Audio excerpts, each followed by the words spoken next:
Saudando a todos que sintonizam nosso grupo de Conexão Bíblica, na paz em Cristo Jesus. Que esta paz seja verdade em cada um dos que ouvem e em quem vai falar também. E essa paz é fruto da presença viva do próprio Deus conosco, o Espírito Santo. E é nele que confiamos para tratar destes assuntos que vão além daquilo que tocamos, daquilo que vemos, daquilo que sentimos. Os assuntos relativos à obra de nosso Senhor e Salvador Jesus Cristo. Assim damos início orando ao Pai, que na força do Espírito Santo Ele nos use nesse momento, a partir deste assunto que trata, Senhor, da nossa edificação pessoal enquanto estamos nesse mundo, para que sejamos, Senhor, dignos de receber esta presença santa que veio de graça, pela morte e ressurreição de Jesus Cristo, que nos justifica. A Ele nosso louvor e adoração. Amém. Bom, nós já falamos bastante, né? Há muito tempo temos tratado sobre o Espírito Santo, desde o início, dos livros de sabedoria, daqueles livros que vão nos dando os primeiros contatos com esse poder espiritual que estaria se manifestando ao longo das alianças, né? O Espírito Santo estava na aliança, na velha aliança, aquela aliança com o povo de Israel, na pessoa dos profetas, né? E dos reis ungidos. E era uma forma assim bem mais restrita, mais limitada, que Deus falava com o povo. Depois, nós já falamos bastante disso, em Cristo Jesus, então pela obra de Cristo, o Espírito Santo ficou acessível a todos.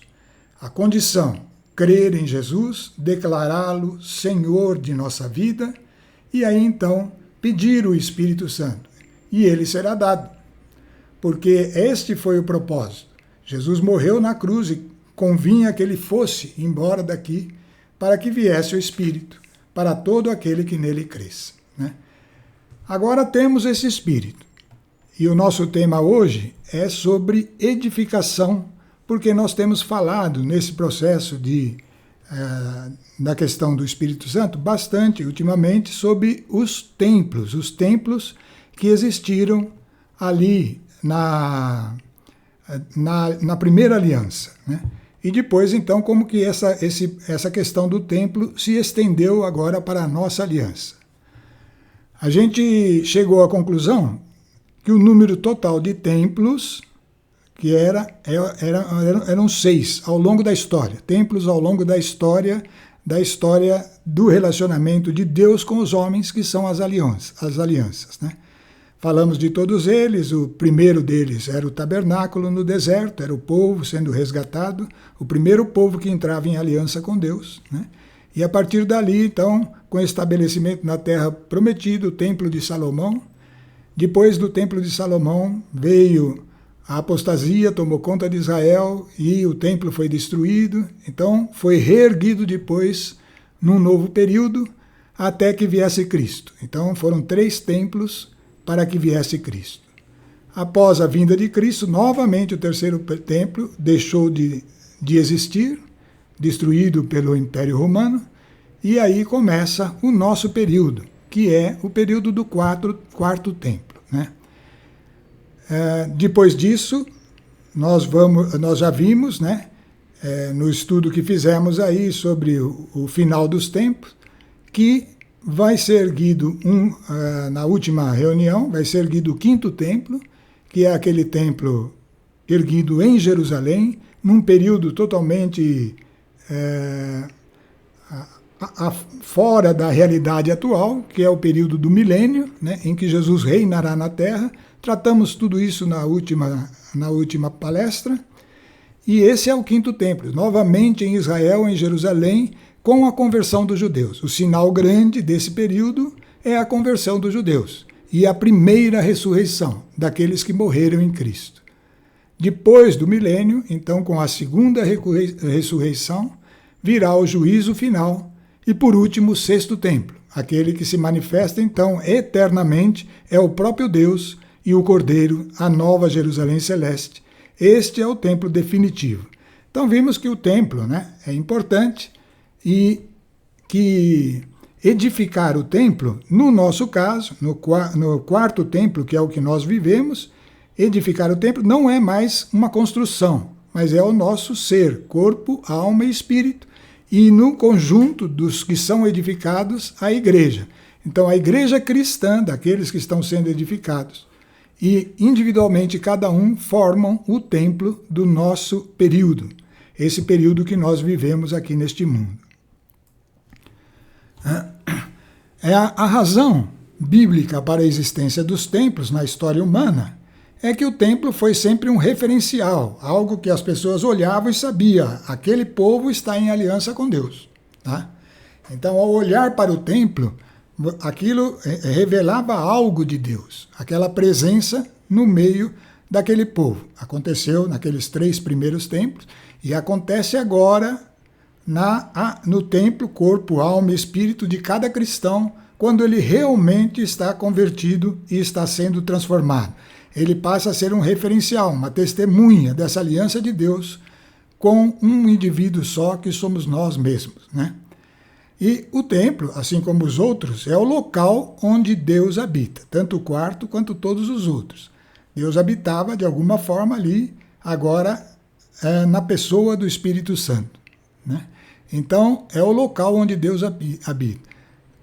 Na nossa época, individualmente, em cada cristão convertido, a presença desse Espírito, o Espírito Santo de Deus, é a própria presença de Deus dentro dele. Coletivamente, nas igrejas cristãs, no grupo de cristãos que estão sendo edificados. É aí que se manifesta Deus no meio dos homens hoje, né? Assim, esse grupo de homens que estão sendo edificados, não importa as denominações cristãs, mas o grupo de homens que estão sendo edificados em toda a terra formam o nosso templo atual, coletivo. E individualmente, cada um deles é portador do Espírito Santo de Deus. Isso é uma graça enorme que se obtém pela fé em Jesus Cristo. É esse o começo de tudo. Mas, atenção, o começo começa realmente com uma graça, né? Jesus morreu por nós e deu a condição de, ao atender o evangelho que ele mesmo ordenou que se espalhasse pelo mundo, aqueles que reconhecem Jesus como Deus e Senhor, então estão aptos a receber o Espírito Santo sem qualquer mérito, Mas, à medida que recebe essa força extraordinária da qual nós temos falado, à medida que ele recebe, existe então um compromisso. O templo precisa ser adequado ao seu propósito. O templo precisa ser adequado ao propósito de conter o próprio Deus na pessoa do Espírito Santo em nós. Isso nós já lemos, já falamos e insistimos, né?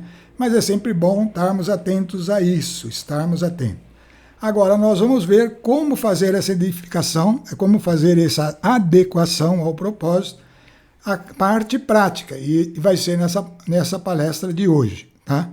Vamos tentar tratar disso.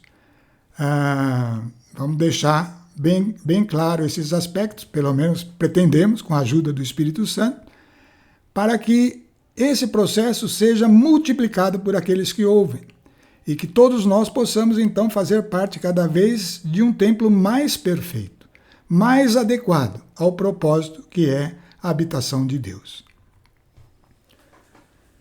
Bom, primeira coisa que nós precisamos saber é que não vai ter um cristão no auge do processo de edificação melhor que os outros, né? Porque o propósito é enorme, é grandioso, né? Pela edificação, na verdade, os cristãos tendem individualmente a ser um.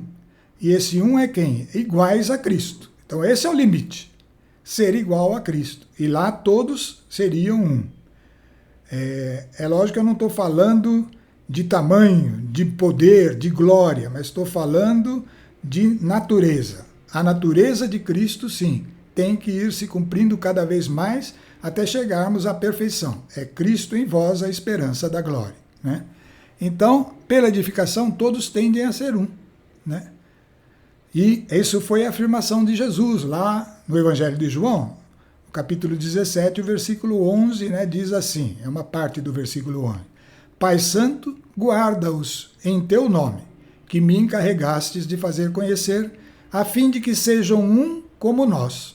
Assim como Jesus e o Pai e o Espírito são um, assim também nós devemos tender a esta unidade. Assim, portanto, daí a gente já conclui o mesmo aspecto para as comunidades cristãs. As comunidades cristãs. Aquele grupo de cristãos que está crescendo em meio às várias denominações. Pela edificação, as comunidades cristãs deveriam tender à unidade. E assim, para aqueles que estão sendo edificados, elas tendem. Mas ainda há tantas diferenças entre elas, né? Mas lá no meio estão aqueles que estão sendo edificados e vão tendendo à unidade. Esse grupo, sim, vai se tornando igual a Cristo, e nesse grupo Cristo se manifesta como o grupo se manifesta como um só, que é Cristo, né? Por que tem que ser um? Porque o corpo de Cristo não se divide, isso ficou claro na cruz, né? Os ladrões que estavam crucificados ao lado dele tiveram as pernas quebradas, e quando chegaram em Jesus, ele tinha entregue já o seu espírito. E, portanto, não quebraram os ossos. E aí a Bíblia fala claramente, isso não foi feito porque a profecia declarava: nenhum dos seus ossos será quebrado. Isso significa não há divisão no corpo de Cristo. Você vê a importância de não haver divisão entre cristãos que estão na fé, de verdade. Não pode haver, né? É esse o propósito de Jesus quando diz que todos sejam um, assim como nós somos um, Ele, o Pai e o Espírito Santo. Por isso, os cristãos edificados, que pertencem a uma denominação, são tolerantes quanto às diferenças de doutrinas relativas de outras denominações cristãs. Ele não olha as outras denominações como inimigas. Elas também estão pregando Cristo, tá? Também estão anunciando. Têm defeitos? Todas têm. Isso eu posso afirmar com certeza? Posso. Por quê? Porque está escrito, Jesus declarou na carta às igrejas, mandou João escrever às 7 igrejas, e todas elas tinham defeitos. Então não é a igreja em si, que é a comunidade, ela vai formando os filhos de Deus, esses formam uma unidade perfeita, mas ela é operada em meio a uma igreja que não é perfeita, né? Então, a gente deve ser tolerante quanto a isso, suportar essas coisas, mas é uma tolerância com discernimento. Porque tem coisas de uma denominação que você pode incorporar em você, e tem coisas que não, né? Como é que eu vou saber isso? Isso é nosso assunto de hoje. Como é que você vai saber o que deve ser incorporado em você e o que deve ser deixado de lado? Isso não só nas coisas do mundo, mas também nas coisas que são aparentemente de Deus, né? Então, vamos em frente. E a edificação corresponde a um novo modo de ser, que revela Cristo. Isto é ir crescendo na unidade em Cristo, em manifestar Cristo, né? Então, a edificação corresponde a um novo modo de ser, uma nova natureza. Isso é aquilo que a gente já ouviu falar tantas vezes. Eis que aquele que está em Cristo é uma nova criatura. Eis que tudo se fez novo, né? Tem uma nova natureza crescendo ali. Está se formando. Ainda tem misturas, mas precisa crescer. Esse novo modo de ser, que é o modelo do edifício, também deve estar presente em outros tipos de aliança, tá? Então, esse modo de ser deve estar em outras alianças que a gente às vezes não presta atenção, mas a Bíblia mostra claramente. Existem outros tipos de aliança na nossa vida aqui, mesmo como cristão. Nós temos aliança com Deus em Jesus Cristo, essa é a maior, né? Mas temos outros tipos de aliança e que são alianças menores, né? É isso que eu pus aí na tela, né? A maior das alianças na nossa vida é entre Deus e nós mesmos, é entre Deus e o ser humano. E isso acontece em duas religiões, no cristianismo e no judaísmo. No judaísmo, essa aliança é feita mediante a lei e eles não estão ainda na graça plena, né? mas é entre Deus e o homem. E o cristianismo, sim, aí é por meio de Jesus Cristo, aí já tem a presença viva do Espírito Santo em cada cristão, né? Cristão que está sendo edificado. Então, entre Deus e o ser humano, a maior das alianças, não tem dúvida, né? Essa é a maior. As alianças menores, mas que são consideradas biblicamente. Primeiro, a segundo lugar, é o matrimônio entre o homem e a mulher, tá? Homem e mulher é que define o matrimônio. Atenção, é homem e mulher, não é homem e homem, mulher e mulher. A Bíblia não considera isso, tá? O matrimônio é entre homem e mulher. Deus criou os dois e criou-os dessa forma. Então, essa é que vem em segundo plano. Primeiro, Deus e o ser humano, na nossa religião cristã. Depois, o matrimônio, homem e mulher. Depois, então, a consequência desse matrimônio, pais e filhos, a herança de sangue. Esse é o vínculo familiar, né? Nós recebemos aí um vínculo com com aqueles que nos geraram. Isso também é um tipo de aliança. E depois ela vai ficando já mais estratificada. A aliança, por exemplo, relativa ao lugar onde nós nascemos, né? A organização que existe nesse lugar, que a gente chama de governo, né? E essa aliança é entre as autoridades que representam esse governo e o povo. Isso é um vínculo geopolítico, depende do lugar onde você nasceu e do sistema governamental que acontece ali. Mas é um tipo de aliança. Boa ou má, né? As alianças estão aí e têm aspectos bíblicos a serem considerados em relação a elas também, né? O último tipo de aliança são os contratos que nós fazemos. Cristãos fazendo contratos estão entrando em compromisso de aliança, tá? Seja um contrato de compra, seja um contrato de serviço, entre uma ou duas ou mais pessoas, e aí quando é mais pessoas vai tomando a característica de empresas. Esses contratos são vínculos de aliança. E nós vamos ver que a orientação de Deus, Jesus deixou para nós, ele deixou um alerta. Foi uma frase que é um alerta. Nessas alianças, de alguma forma, guardado a predominância da maior aliança, guardado essa predominância, né? Nada que ofenda essa predominância, mas se não houver nada que ofende a maior aliança, todas essas outras alianças, elas devem ser tratadas com fidelidade. Porque quem não é fiel nas coisas pequenas, não é também na grande. Então não tem desculpa, né? E deve existir fidelidade nas alianças menores, tá? Então estamos vendo aí. A aliança entre Deus e os homens, por meio de Jesus Cristo, deve ter maior relevância em relação às outras. Nós estamos aos pouquinhos chegando na parte que interessa, que é a parte que tem influência na nossa edificação, tá? Então vamos entendendo bem, né? A aliança entre Deus e os homens, por meio de Jesus, deve ser a que tem maior relevância. Ela deve chamar a atenção sobre todas as outras. Isso daí já é um puxão de orelha. Está cheio de gente que acha que estar em aliança com Deus é frequentar a igreja, sair de lá e viver no mundo o dia a dia, procurando fazer a própria justiça, procurando fazer coisa certa. Isso não é. Você, na verdade, está dividido, tá? Você está dando importância para outra aliança em igual condições com a aliança com Deus. Isso é grave, tá? Isso é grave. Então, deve ter maior relevância em relação às outras. Em essência, a Bíblia fala o seguinte, é até assim algo impactante, né? Ela é toda suficiente. As nossas atitudes e emoções devem estar vinculadas prioritariamente a essa aliança. Prioritariamente. Então, as nossas atitudes e as nossas emoções vão estar muito mais assentadas nessa aliança do que nessas outras, mesmo do matrimônio. Nós vamos ver como isso é verdade pela palavra aí, né? Coríntios 7 vai dizer um fato que é assim, às vezes é difícil de entender, mas na verdade fica claro agora, né?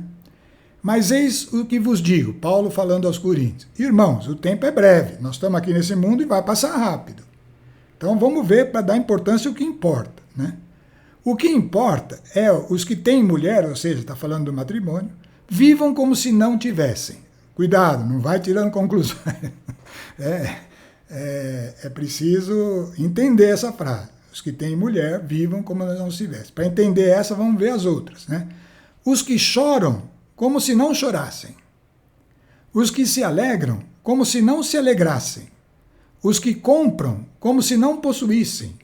Os que usam desse mundo, como se dele não usassem, porque a figura deste mundo passa. Então, vamos procurar refletir um pouquinho sobre isso. Pessoal, vai ter que respeitar as alianças do matrimônio, o trabalho, todas essas coisas. E essas coisas geram emoções, né? Geram alegrias, choro, sucesso, tá comprando, ganhando muito, né?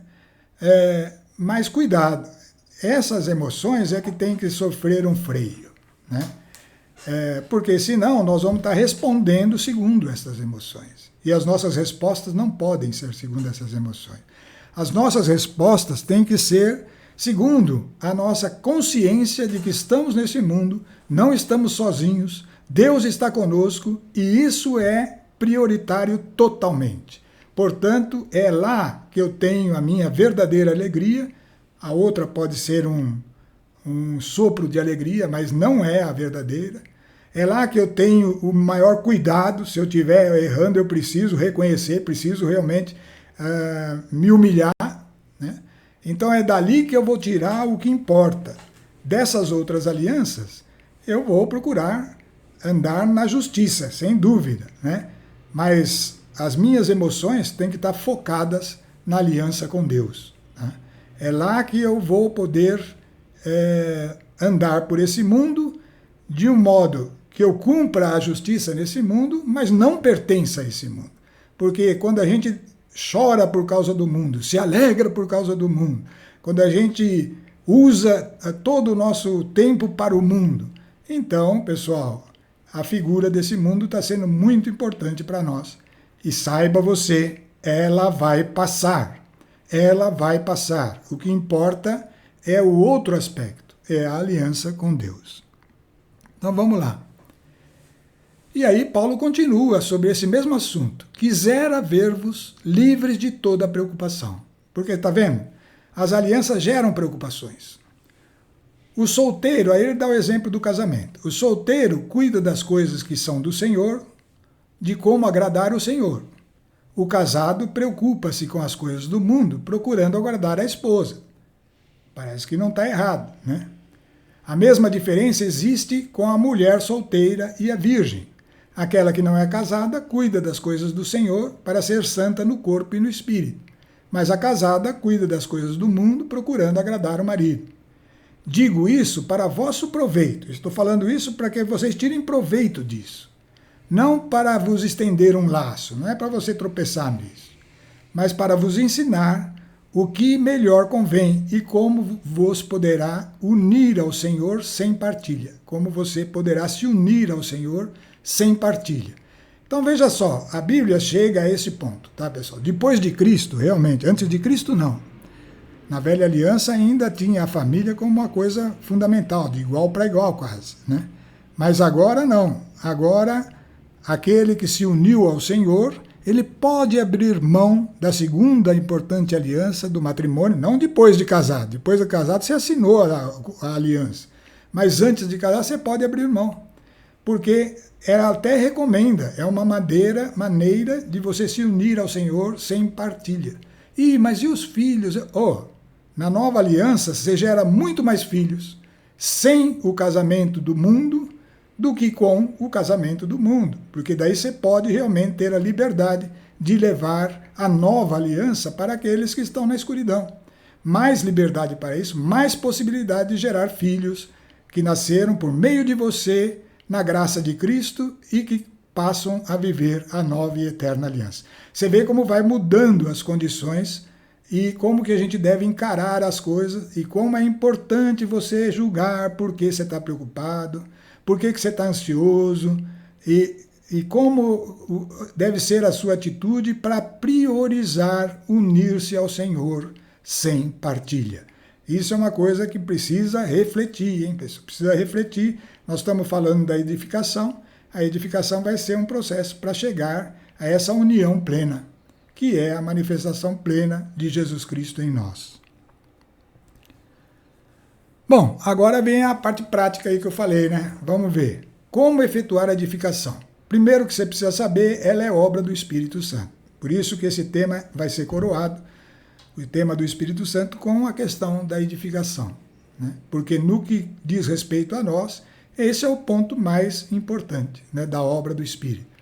Ele é que vai fazer essa obra. E nós vamos ver como que ele faz. É lógico que é com a nossa interação com ele. Falamos da oração em língua, falamos do louvor, da adoração. Tudo isso vai ajudar a ter essa comunhão. Mas precisamos dessa comunhão. Sem ele, nada podemos fazer. Porque ele é o próprio Jesus ao nosso lado. Então, não tem como fazermos coisas se não tiver a presença do Espírito, né? Coisas que agradam a Deus, que estão dentro desse pacto tão precioso que Deus fez com a humanidade, né? Então vamos lá, João capítulo 16. É aquela frase que eu já citei e vou repetir. Entretanto, Jesus está falando, digo-vos a verdade, convém a vós que eu vá, porque se eu não for, o Paráclito, que é o Espírito Santo, não virá a vós. Então, se Jesus não fosse, ele não podia estar em você. Porque nós, como pessoas que nascemos no pecado, por causa de Adão, nós não poderíamos ter o Espírito Santo dentro de nós. Os dois, um destrói o outro, né? Então, quem que cairia por terra? Nós, né? Mas alguém pagou o preço, morreu por nós, pagou esse preço da morte, para que o Espírito Santo viesse. Então foi assim que Jesus avisou, se eu não for, o Paráclito não virá a vós. Mas se eu for, vou-lhe enviarei. Quando ele vier, convencerá o mundo a respeito do pecado, da justiça e do juízo. Essas três coisas. Isso é a obra do Espírito, que é totalmente essencial para a edificação. Se você olhar aí nessas três coisas, tem duas que ficam bem claras num processo de edificação. Pecado é aquilo que tem que ser removido. Justiça é aquilo que tem que ser posto novo. E do juízo, nós não vamos falar agora, falar mais um pouquinho para frente, né? Então, o pecado e a justiça são bem claros. É pecado, tudo que deve ser removido. A justiça, tudo que deve ser acrescentado. E aí vai crescendo o novo edifício, né? Ele que vem convencer do pecado, da justiça e do juízo. Mas para que eu preciso estar convencido do pecado e da justiça para a edificação acontecer? Por quê? Por quê? Né? A resposta, nós já falamos várias vezes, mas vamos insistir. Para que eu mesmo, individualmente, possa reprovar e renunciar o pecado. E depois, então, renovar-me abraçando a justiça, que é a vontade de Deus. Então, tem um jeito de eu fazer isso. O que eu não consigo é eu mesmo julgar o que é o pecado e eu mesmo julgar o que é a justiça. Isso quem vem trazer? Ele, quando vier, ele que convencerá o mundo a respeito do pecado, da justiça e do juízo. Então, é ele que convence. E ele convence como? Nós já sabemos, citamos, vamos sempre reforçando. Através do verbo. Tudo que o Espírito manifesta é através do verbo. Ele receberá do que é meu, e Jesus falando, e transferirá a nós tudo o que é dele, né? Então, ele é que nos convence do pecado, da justiça e do juízo.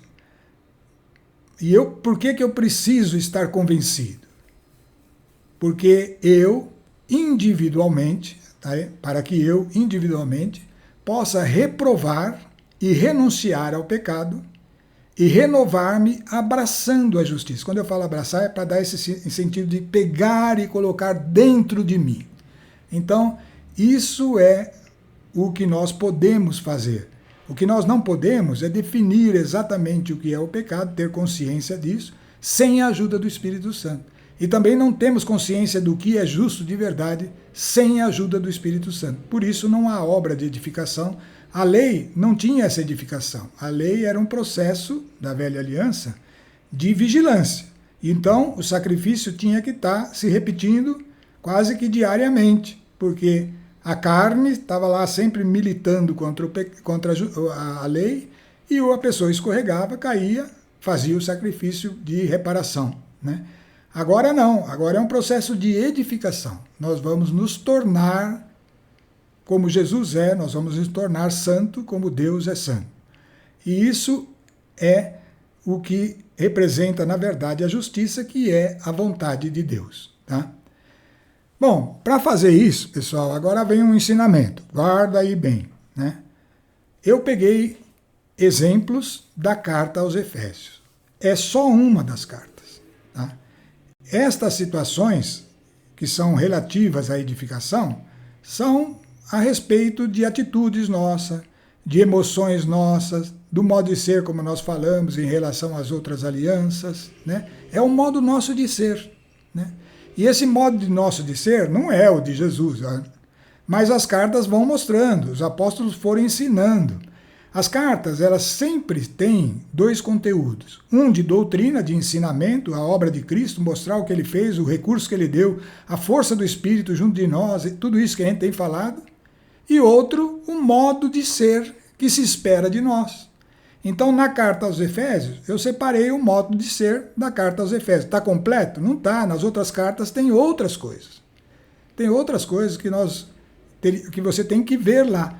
O importante é o cristão ver estas coisas, porque ele vai ajudar o Espírito Santo que está dentro dele a apontar o pecado à medida que ele lê, e a apontar a justiça à medida que ele lê. E aí, individualmente, você pode se comparar e dizer: eu estou no pecado ou estou na justiça. Agora com consciência, porque não é uma conclusão do eu acho, é uma conclusão de que a palavra disse e o Espírito te ofereceu, tá? Então, guarda bem isso. Isso é importante, né?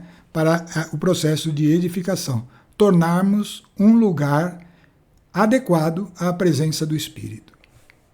E aí ele vai começar. Então, na carta aos Efésios, vamos ler a questão de comportamento. Renunciai e renovai. Portanto, eis o que digo e conjuro no Senhor: não persistais a viver como os pagãos. Atenção, você agora não é mais como as pessoas do mundo. Não adianta ficar olhando para elas. Você tem que agora olhar para aquele que é o modelo da edificação, que é Cristo, tá? Então, não persistais em viver como os pagãos, que andam à mercê de suas ideias frívolas. O mundo é cheio de vaidades, frivolidades, né? E vai sendo conduzido aí. Uma hora está para a direita, outra hora está para a esquerda, nunca está no centro, que é o caminho que leva a Deus, tá? Então, essas ideias frívolas, né? Tem o entendimento obscurecido. Isso está muito atual, né? Nós vamos citar alguns casos. Sua ignorância daqueles que estão no mundo e o endurecimento do seu coração não foi, é o espírito, não foi recriado ainda, mantém-nos afastados da vida de Deus. E o que acontece com ele? Indolentes entregam-se à dissolução, à prática apaixonada de toda espécie de impureza.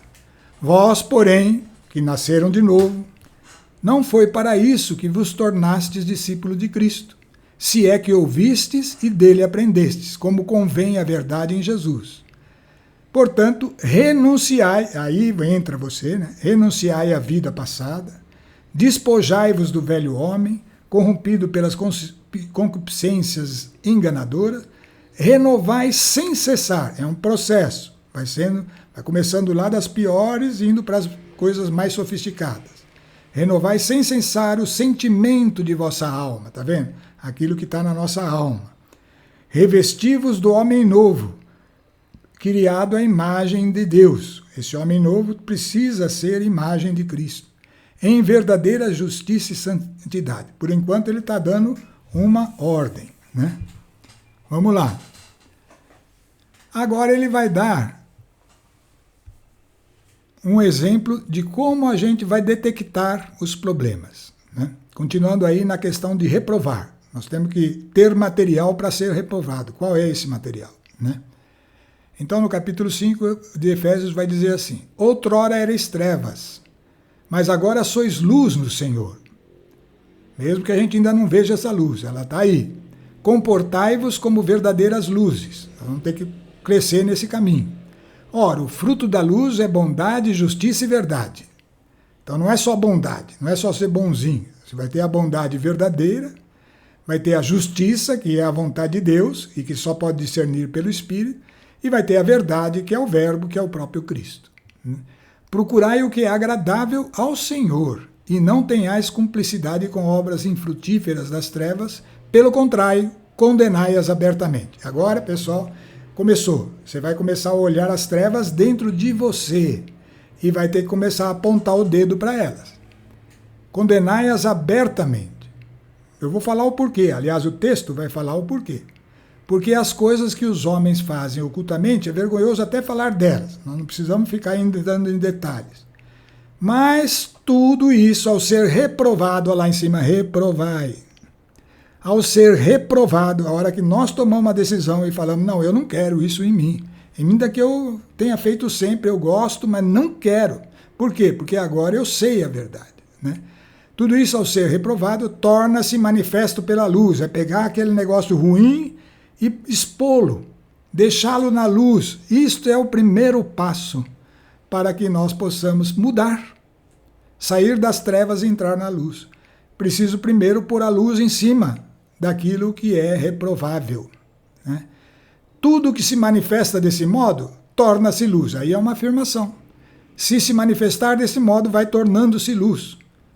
E é por isso que a Escritura diz, desperta tu que dormes, acorda, levanta-te dentre os mortos e Cristo te iluminará. Bom, mas agora vamos ver. Vamos dizer que eu vou começar a detectar essas coisas. Nós estamos no meio ainda da conversa, né? Vamos ver como é que eu faço. A força para reprovar, renunciar e renovar, veja bem, eu tenho que ver que está errado primeiro, depois eu tenho que tomar a decisão de não querer mais, que é renunciar, e depois eu tenho que colocar uma coisa boa no lugar, né? Como é que eu vou fazer isso? Através do poder, e isso é uma frase que nós já usamos dezenas de vezes, né, para ser modesto, através do poder da oração em nome de Jesus.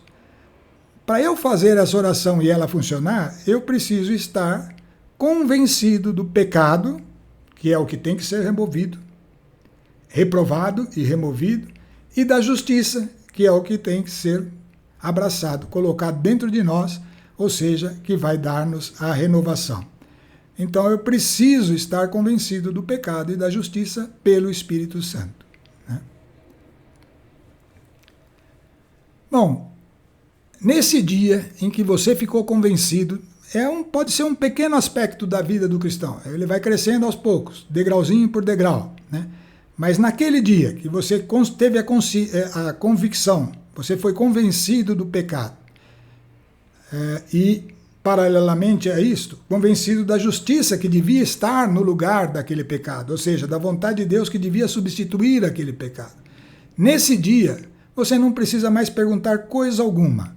Não precisa. Você já sabe o que fazer está escrito na tela. É assim que nós mudamos. Está escrito aí, é Jesus afirmando, e ele afirma 2 vezes, em verdade vos digo, o que pedirdes ao Pai em meu nome, ele vô-lo dará. Por que nós vamos estar pedindo em nome de Jesus? Porque ele mandou que nós tivéssemos a natureza dele, quando ele deu o mandamento, amai-vos uns aos outros como eu vos amei. Então ele pediu para nós, ele ordenou, aliás, para nós, que nós tivéssemos a natureza dele. Ele ordenou e deu o recurso, que é o Espírito Santo, e a oração no nome dele. Se eu pedir no nome dele, precisa ser no nome dele. Se eu pedir no nome dele, e não é uma frase, eu tendo consciência de que ele me mandou fazer aquilo, e que aquilo é errado pela palavra, né? Então, eu tendo consciência disso, estando convencido disso, ele nos dará, o Pai nos dará. Em outra passagem, Jesus vai falar que Ele mesmo vai fazer essa obra. Tudo que pedirmos ao Pai, em nome dEle, Ele mesmo vai fazer. E tudo que pedirmos a Ele, em nome dEle, Ele mesmo vai fazer. Até agora nada pedistes em meu nome. Aquele dia, essa pessoa pediu. Até esse dia, ela nada tinha pedido em nome de Jesus. Pedi e recebereis, para que a vossa alegria seja perfeita. É aí que chega a alegria do cristão, a alegria perfeita. Essa garantia de que isso será assim é oferecida pelo próprio Senhor Jesus. Ele que assinou embaixo. Né? Ele assinou. Ele mesmo fará. Ou o Pai, ele garante que o Pai vai conceder. Então, esse é o recurso. Recurso, além do Espírito Santo que nos dá consciência do que é certo e do que é errado para jogar fora e do que é certo para abraçar, entra a nossa parte, que é, tendo essa convicção, convencido destas coisas, do que é errado e do que é certo, eu posso ir ao Pai, porque eu estarei indo em nome de Jesus. Eu quero ser como Jesus é, então tira isso de mim e coloca essa nova condição em mim. É uma palavra que eu já falei várias vezes, não pode ser genérica. Não é uma coisa que eu falo, eu vou pedir uma vez e acabou. Né? Eu quero ser perfeito, pronto, não é isso. Porque isso não seria a sua vontade. A sua vontade vai se revelar quando você está observando as suas emoções, atitudes, as suas convicções e detecta uma que é contrária à vontade de Jesus. Ao detectar, você vai pegar aquela ocasião em que você fez aquilo e é ali que você vai dar o tiro. Se não for assim, você não mata. Não mata, o inimigo continua lá. Então precisa ter o alvo certo. Precisa ter o alvo certo. É assim que a gente aprende a remover. Quando vai se fazer uma construção, a pessoa comprou um terreno, tem uma casa velha lá, ele vai precisar tirar as partes que não interessam para ele e colocar as novas, né? E reformar aquelas que já eram mais ou menos. É o mesmo processo de edificação que acontece dentro de nós. Agora, a consciência do que está errado, o Espírito Santo vai nos dar se nós tivermos a palavra. E tendo essa consciência, nós podemos ir ao Pai em nome de Jesus, apontando aquele lugar. Não adianta eu falar, tira todo o mal que está dentro de mim. Isso não é. Isso não é a tua vontade. Você nem está sabendo qual é o mal, entendeu? Vai precisar passar pela tua vontade. Vai precisar passar. E por isso que a edificação é um trabalho. Né? Sintomas de emoções é material para trabalho. Remoção e renovação. As emoções vão ajudar a gente a distinguir esses pontos. Quando a gente entra num estado desse, se manifesta uma dessas emoções, a gente começa a ter material para ser ou removido ou acrescentado. Né? Controle de emoções, Efésios 4. E aí ele vai falar várias coisas. Eu coloquei algumas em vermelho, mas tem mais aí. Tá? Por isso, renunciai à mentira. Primeira coisa, mentira. Mentira, pessoal, quase todo mundo acha que não mente. Tá? Mas, tem muitos disfarces da mentira. Quando você está lá e você é elogiado por algo que outra pessoa fez, e você consente, tudo, você está mentindo. Você não fez aquilo, certo? Ou você recebeu um mérito por alguma coisa, não fala nada, não era seu mérito. Tudo isso é mentira. Então tem várias graduações, tá? Então tem que fazer uma vigilância no dia a dia, né? Renunciar à mentira, é uma coisa para ser detectada. E quando tiver, não perde tempo, vai lá e mostra. Deus, eu não quero ser assim, eu quero que isso seja removido de mim, em nome de Jesus. Cada um a seu próximo, fale cada um a seu próximo a verdade, pois somos membros uns dos outros. E aí ele vem com outro aspecto. Mesmo em cólera, não pequeis. Primeiro, a cólera. Não está falando aí que a cólera é um pecado, mas está falando que ela pode levar ao pecado. Mesmo em cólera, não pequeis. Como que a cólera nos leva ao pecado? Não se ponha o sol sobre o vosso ressentimento. A cólera, você foi ofendido de uma maneira brusca. Naquele momento você sentiu aquela irritação interior, né? Aquela reação interior. Mas, cuidado, nós temos que ter dentro de nós um grande amortecedor aos impulsos. Esse amortecedor, sim, é importante, porque ele faz a gente refletir, ver se realmente a gente estava com a razão, e mesmo que estivéssemos, não vamos guardar o ressentimento. Não precisamos disso. Lembra? Os valores da aliança são maiores que as coisas do dia a dia. As coisas do dia a dia vão passar, pessoal, não vai ficar, né? Então não se ponha o sol sobre o vosso ressentimento. Não deis lugar ao demônio. Olha que frase terrível. Quando a gente guarda um ressentimento, você pode olhar agora mesmo para dentro de você, esse lugar onde está o ressentimento é um lugar, mesmo que você seja um convertido, mesmo que você tenha o Espírito Santo dentro de você, esse lugar pertence ao demônio. Ele está lá. Ele vai usar esse lugar. Ele vai se aproveitar desse lugar. E como que eu dou lugar ao demônio? Guardando ressentimentos. Você está vendo como isso tem que ser lançado fora? Precisa da oração e do poder do nome de Jesus? Precisa, né? Aí ele continua, quem era ladrão não torne a roubar. Aí você também vai falar a mesma coisa que é mentira. Ah, eu não roubo nada. Mas cuidado, a mesma coisa que eu falei lá. Às vezes você rouba o mérito do outro, ou você faz um negocinho que parece que não é nada, né? Isso daí são coisas pequeníssimas, mas às vezes elas são frequentes. Se são frequentes, atenção, é sinal de alerta, né? Antes, trabalhe seriamente para realizar o bem com suas próprias mãos. Não fica fazendo o bem com a mão com coisas do outro, porque isso é um pouco de, é uma espécie de roubo, tá? Então, é assim que deve ser a nossa justiça. Ela vai a limites profundos, tá? Para ter com que socorrer os necessitados. Outro aspecto, nenhuma palavra má saia de vossa boca. Essa vai ser complicado, né? Mas nós temos que guardar os momentos que a gente usa uma palavra má, para a gente levar a Deus isso aí. Você está vendo que é um trabalhinho complicado? Não é só derrubar as colunas, as paredes, tem a sujeira que está lá, tem que tirar, né? E precisa ficar varrendo. Então, nenhuma palavra má saia de vossa boca, mas só a que for útil para a edificação, a que vai ajudar ao crescimento. Sempre que for possível, e benfazeja aos que ouvem. Sempre que você puder fazer isso, né? E ela seja uma palavra que ajude os que ouvem, né?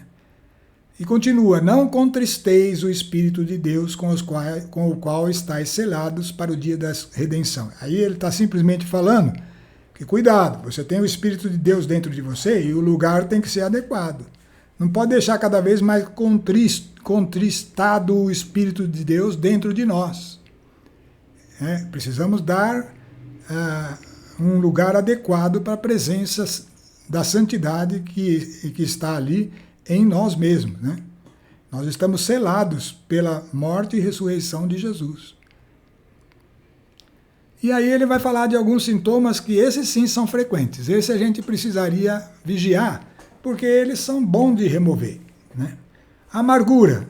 Não pode ter amargura. Você está tendo amargura, você pode ter um tempo lá, depois sai dali, vai falar, ó, eu não quero mais isso aí, sai fora, eu não dependo disso aqui, não dependo dessa situação que me causou amargura.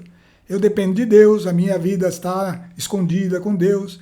Tem um monte de razões para você lançar fora em nome de Jesus a amargura. A ira, a mesma coisa. Toda hora está acontecendo ira, irritação, tem que apresentar na oração. Indignação.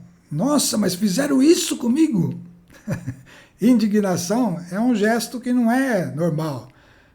O Cristo levou um tapa no rosto e não reagiu, né?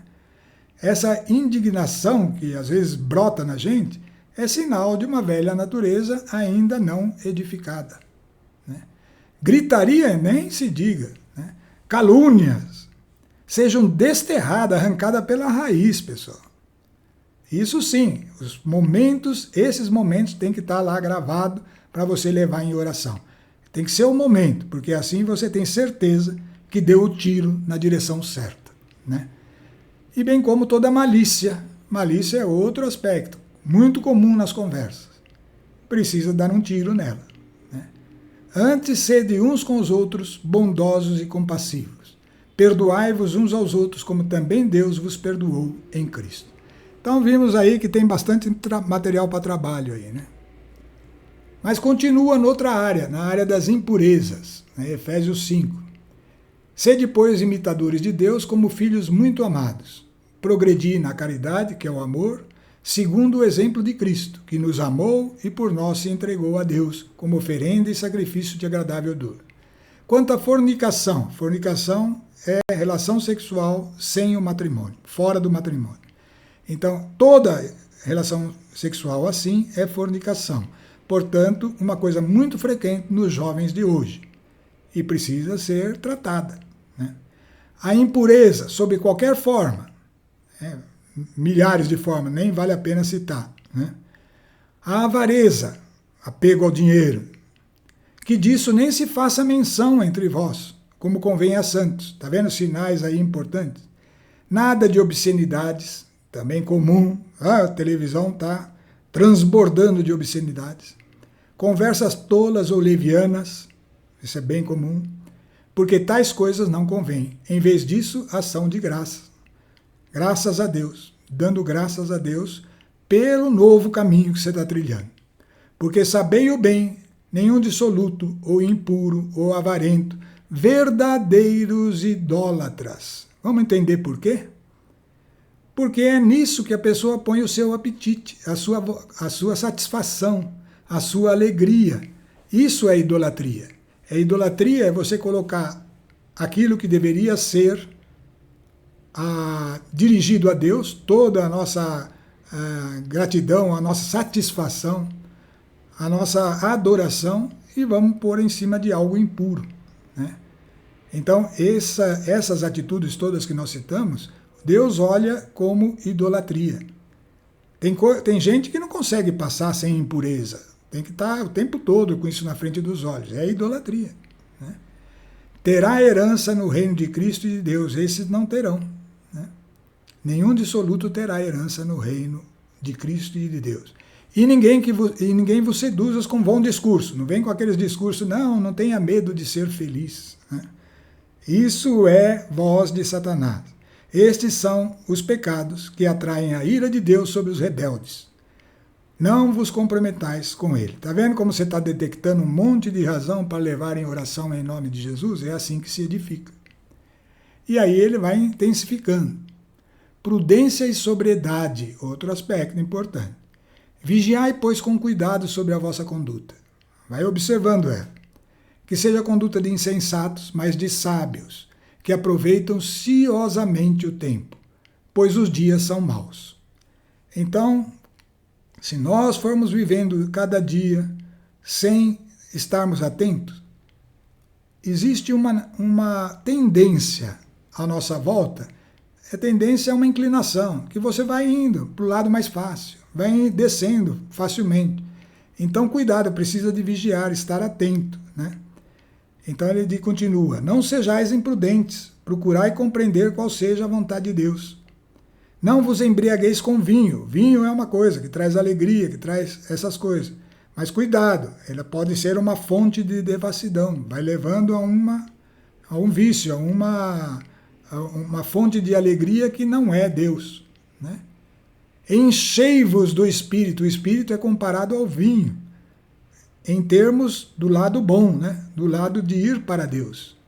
Ele é uma embriaguez que satisfaz a Deus, porque nos leva a estar cheios da alegria, que o vinho até traz para a carne, esse traz para o Espírito.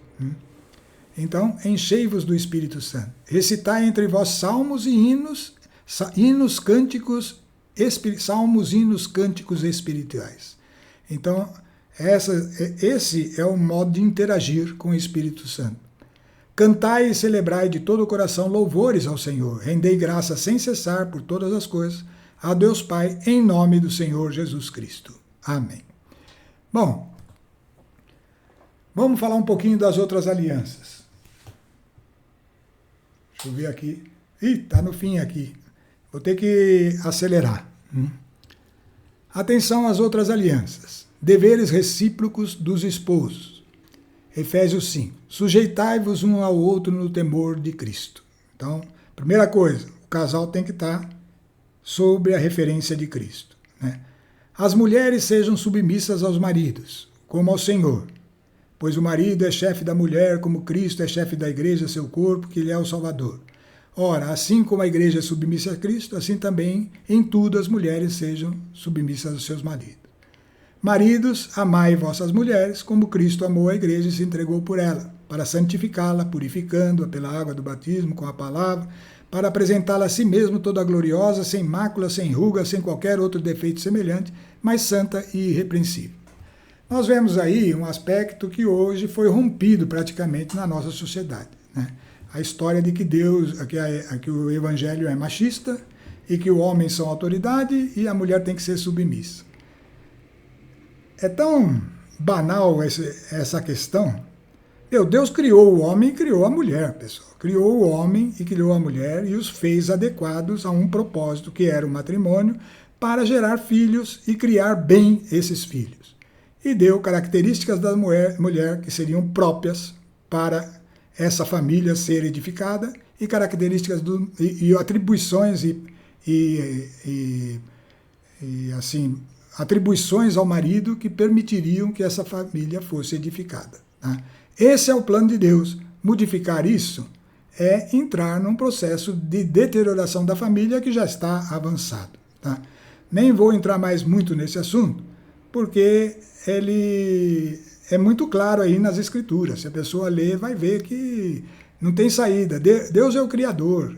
Quando Deus quer que a mulher seja submissa, não é machismo. Não, Deus não precisa de machismo. Ele fez o homem, fez a mulher. Fez a mulher do jeito que deveria ser. E ser submissa é o modo da mulher amar o marido. E o marido vai amar a mulher como Cristo amou a igreja. O marido tem obrigação de amar a mulher, assim como Cristo amou a igreja, mesmo que ela tenha os seus defeitos. E a mulher tem a obrigação de ser submissa ao marido, não é igual, só que é numa outra condição que agrada a Deus e que torna a família mais bem sustentada. Tem muito o que falar sobre isso, mas nós estamos com um tempo curto, né? Bom, então ele continua. Assim os maridos devem amar suas mulheres como ao próprio corpo. Vai falar quem ama a mulher ama a si mesmo e vai dizendo. E ele termina com uma frase interessante. Esse mistério é grande. Quero dizer, com referência a Cristo e a igreja. Então esse paralelo, ele é um paralelo que reflete a condição da igreja com Cristo, tá? Portanto, tem ensinamentos importantes para a família. O relacionamento da igreja com Cristo e do marido com a mulher. Assim também da mulher com Cristo, da igreja com Cristo do marido com a mulher. Esse mistério ele fala que é grande, né? E daí a gente pode tirar muitas conclusões para a relação no matrimônio. Mas é também um assunto que precisa ser explorado com mais detalhes e que hoje não vai ser possível, né? Vamos passar pelas outras alianças. Deveres dos pais com os filhos. Filhos, obedecei a vossos pais segundo o Senhor, porque isso é justo. Primeiro mandamento acompanhado de promessa, honra teu pai e tua mãe, para que sejas feliz e tenhas longa vida sobre a terra. Então isso tem uma promessa de Deus, né? Você vê como é importante os filhos respeitarem os pais. Mas os pais também não exaspereis vossos filhos, pelo contrário, criai-os na educação e na doutrina do Senhor. Coisa que para fazer precisa cumprir os outros preceitos, tá, pessoal? Aí vem deveres do servo com os patrões. Servos, obedecei os senhores temporais com temor e solicitude, com coração sincero, como a Cristo. E não faça isso só para ser agradável ao homem, mas para Deus. Tem que estar servindo a Deus, né? E se estiver fazendo assim, receberá do Senhor a recompensa do que tiver feito, quer seja escravo, quer livre. Então não importa tanto como você está na sua profissão. E aí fala para os senhores também, ser tolerante com os servos, deixar de ameaças, e tende a certeza que Deus é Senhor lá no céu, Senhor tanto dos seus criados e servos, os seus funcionários, como de você mesmo, né? E não faz distinção de pessoas, né? Então vamos lá. Por último, nós íamos chegar aí na armadura do cristão. Esse texto vou deixar para vocês estudarem, porque cada um deles tem as peças que são necessárias para nós irmos não mais dependendo do mundo. Nós vamos precisar revestir-nos da armadura de Deus para resistir às ciladas do maligno. Essa armadura é algo que vai proteger-nos. O inimigo não entra mais. E aí vem aquela frase que eu falei que ainda ia conversar sobre ela, que Jesus falou que o Espírito Santo vem nos dar consciência do pecado para ser removido, da justiça para ser abraçada e do juízo, que consiste que o príncipe desse mundo já está condenado, julgado e condenado. Então, é aqui, à medida que eu vou me revestindo de Cristo, o demônio não consegue penetrar, é como se fosse uma armadura. E assim também são as outras peças dessa vestimenta de luta, porque vivemos num mundo tenebroso e temos que lutar contra essas forças do mal que estão espalhadas nos ares. Bom, vamos terminar aqui, depois vocês podem ler esses textos que estão aí citados e refletir sobre eles, né? Porque é assim que nós vamos encerrar todo esse estudo do Espírito Santo. A obra do Espírito Santo em nós é dar a consciência do pecado, que é aquilo que tem que ser removido de nós. É dar consciência da justiça, que é aquilo que tem que ser abraçado, colocado dentro de nós. Essa é a obra do Espírito, mas ele faz na medida que nós vamos para a palavra de Deus e que vamos refletindo sobre ela e vamos nos julgando, confrontando-nos a ela. Esta é a obra de edificação e que deve se cumprir. Bom, para terminar, um último aviso, na próxima semana vai começar um novo tema aí e vai continuar o processo da Conexão Bíblica. Nós vamos interromper por um tempo da nossa parte, da minha parte, né, para que eu prepare um novo assunto. Mas, sem dúvida, estaremos juntos na união em Cristo e na oração. Que Deus abençoe a todos e nos conduza sempre mais na fé em Cristo e na graça do Espírito Santo. Amém.